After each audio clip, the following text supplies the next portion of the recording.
Il est 19h et le soleil s'empresse de se cacher derrière les collines de Bamako. Le signal est donné. Le muezzin lance un appel aux fidèles. C'est l'heure de la prière du soir.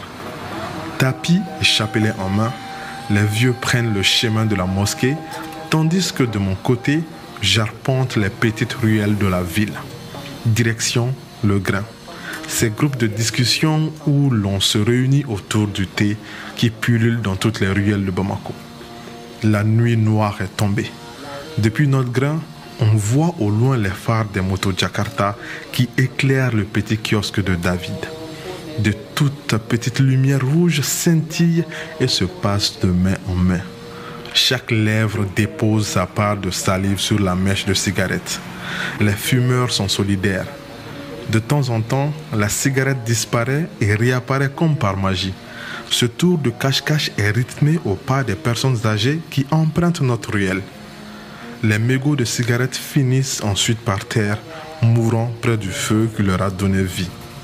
Sur le fourneau, la théière trône majestueusement au milieu des charbons ramassés ça et là. L'eau bout, on y met le thé. C'est le départ pour une nuit de guingui, c'est-à-dire de hibou. On nous surnomme ainsi les hiboux parce qu'avec mes compagnons, amis et potes du grain, on ne dort jamais la nuit. Enfin, si, mais très tard ou très tôt le matin. C'est long. Le thé durera donc comme d'habitude sur le feu toute la longue nuit. C'est la particularité du thé guingui. Dans l'attente des uns et des autres, et pendant que le thé infuse, les dos sont courbés et les regards plongés sur les écrans des téléphones portables.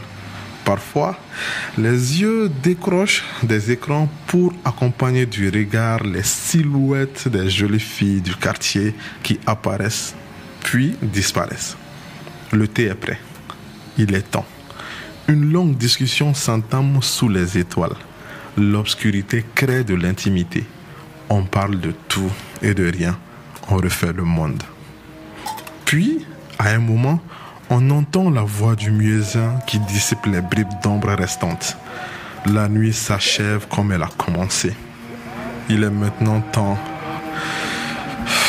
d'aller dormir.